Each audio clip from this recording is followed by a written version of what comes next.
Hello friends, this is Professor Pratap N. Shinde. Welcome you all for the lecture series of Engineering Mechanics. In previous lecture of non-concurrent force system, we have learned the equation of equilibrium. Three equations of equilibrium: summation of f of x equal to 0, summation of f of y is equal to 0, and moment is equal to 0. And we have learned the types of supports. So there are the different types of supports: roller support, hinge support, fixed support, and internal hinge, and the reaction offered by that particular type of support. Okay, in today's lecture we are going to learn the types of loading.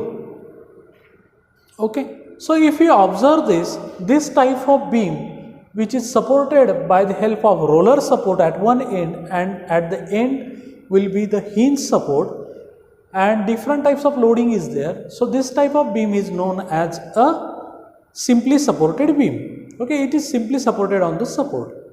Okay, that is not in your syllabus. Type of beams is not in your syllabus, just type of loading is there. So you must have to concentrate on the types of loading. So forget about the types of beams. The types of beams you have to learn in a second year of BTech. Okay, while learning the shear force and bending moment diagram, at that time you come across the types of loading, types of supports, and types of beams. Okay, so today we are going to learn the types of supports.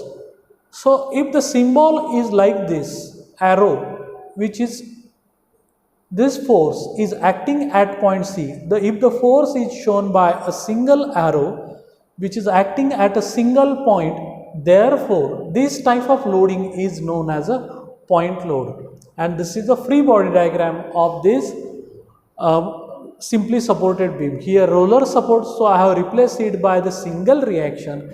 Here hinge support, therefore I have replaced it by the two reactions which is offered by the hinge support, and the point load is you have to show as it is.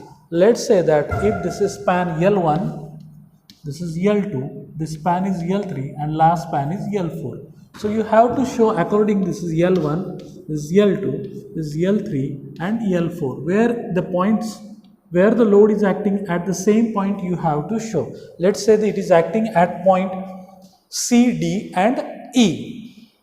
So this type of loading is known as a point load. If load is concentrated at a single point, is known as a point load.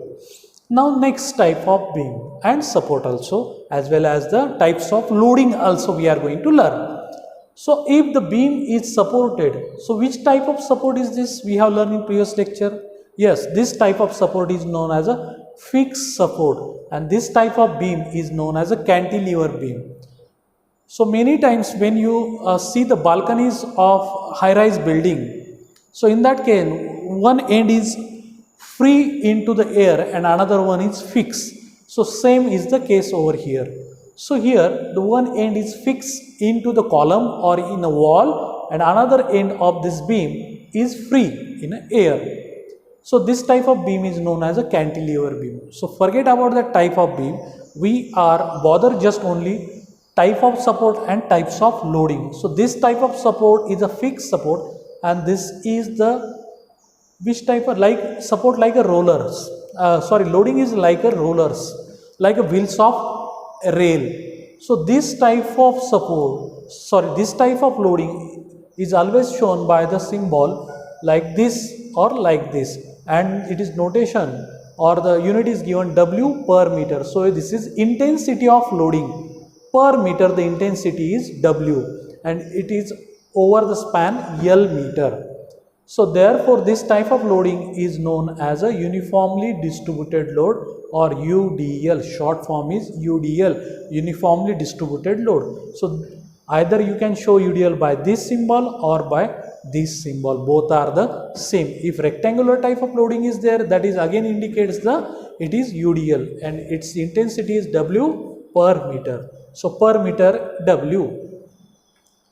Okay, so if I want to draw the free body diagram of this beam, so this is cantilever beam. what are the type of support is there? Fixed support. So how many reaction offered by the fixed support? 3 reactions.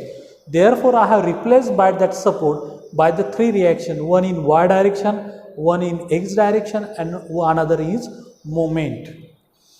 Okay, again I have replaced this UDL by a point load. How we have to replace it by point load? So you have to multiply span by the intensity of loading. So W into L.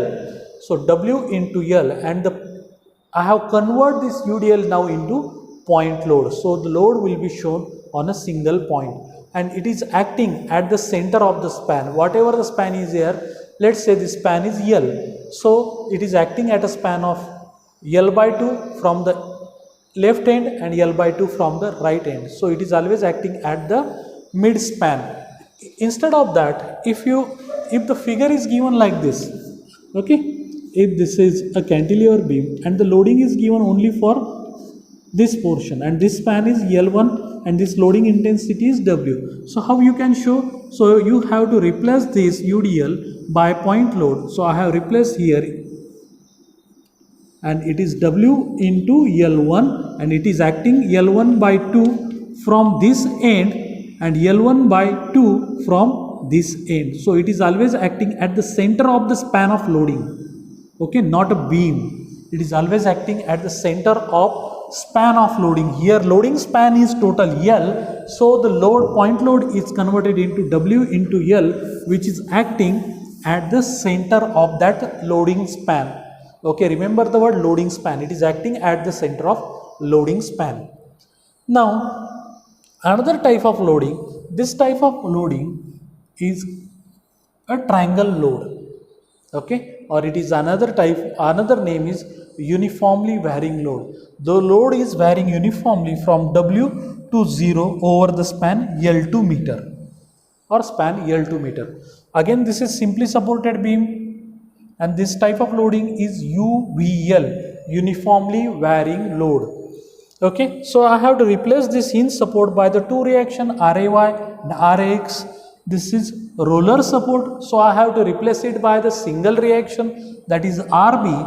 Now I have to replace this UVL by the help of the point load. So whatever the area of this triangle, what is the area? 1/2 base is L2 and height is W. So 1/2 L2 into W. Now where it will be at the center of that triangle. So it is acting at a distance of L2 by 3 from this end and twice L2 by 3 from this end. So here I have written that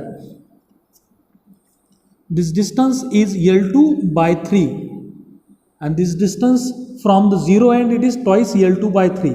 This point load is acting at a point of L by 3 from the right angle end, and from the 0 end it is twice L by 3. So remember where to show the point load. In order to replace this UVL by the help of point load, so you have to show it by the area of triangle, and it is acting at the centroid of the triangle. Okay, so thus we have learned point load, UDL and UVL. So another type of loading is also there, that is trapezoidal load. So I will draw the figure in front of you. Trapezoidal loading.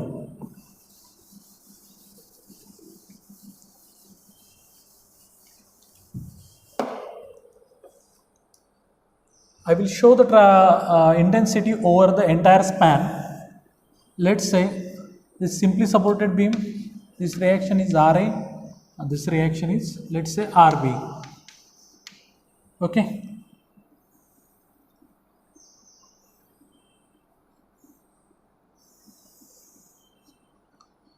At this end the intensity is W1, and at this end the intensity is W2, and the loading is like this. Okay, the loading is like this over the entire span is, let's say, that L meter. Now this type of loading is known as trapezoidal loading.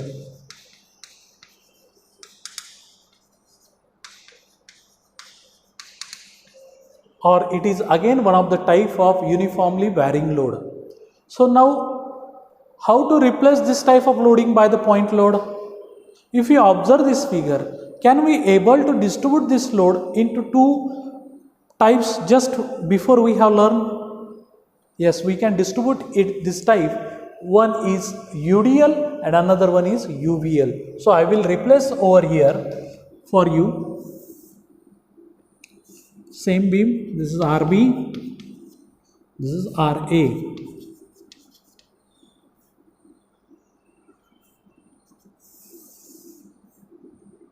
Okay, this is uniformly distributed load and this one is uniformly varying load. So both are the same figure, but I have distributed this trapezoidal type of loading into UVL and UDL. So how to locate that? Same as that of previous one. Its free body diagram is like this. This is RB, this is RA.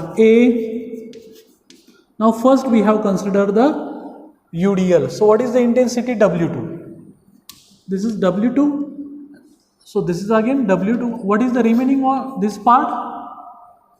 W1 minus W2. Yes or no? As this is W2, this is W2. So this one is W1. So what is the remaining bar? W1 minus W2. Yes or no? Agree? Okay. Now this is UDL. Where it will be act? It will act at the center of the span. So let's say span is L.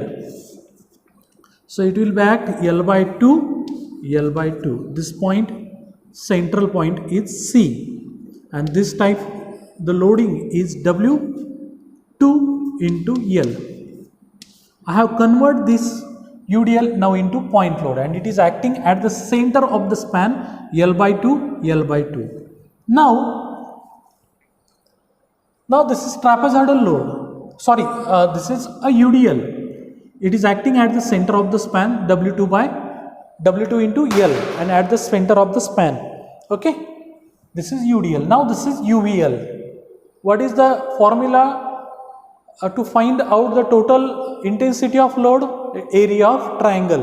What is the area of triangle in this case? 1/2 base is L and height is W1 minus W2 and it is acting at a distance of L by 3 from the right angle end. So it is acting over this point.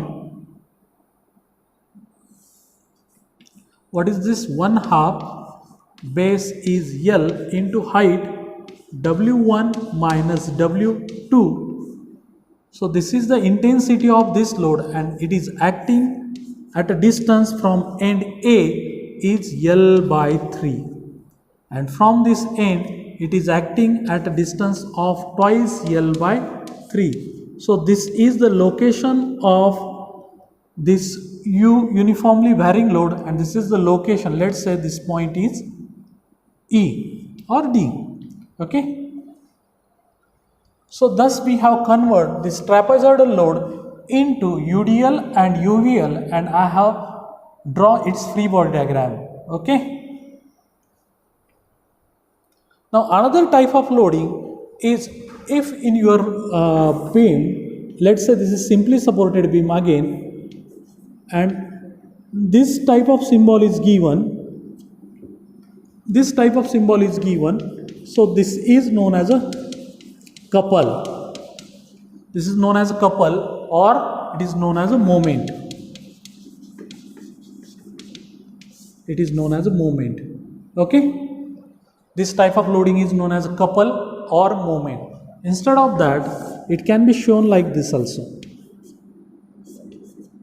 Let's say this intensity is W and it is separated by the lever arm L. So in that case, its free body diagram is like this. W into lever arm distance, that is W into L. So it is rotating in a clockwise sense, so W into L. So this is the moment. So this type both one and the same. Okay, notations. So we have learned the types of loading. What are the different types of load? point load is there, then uniformly varying load is there, uniformly distributed load is there, trapezoidal load is there, and then couple is there. So this type of loadings is in your syllabus. There is another type of loading is also there, sine load, cosine load. So different types of loading is also there, but only these 5 types are in your syllabus. So try to understand the types of supports and types of loading and how to draw the free body diagrams, how to replace the supports by its reactions. Okay, so friends, in last lecture we have learned the types of supports, and in today's lecture we have learned the types of loads. So what are the different types of load? Today we have learned types of loads are the point loads, then uniformly varying load is there, then uniformly distributed load is there, then trapezoidal loading is there, and the couple. Okay, so today we will stop here.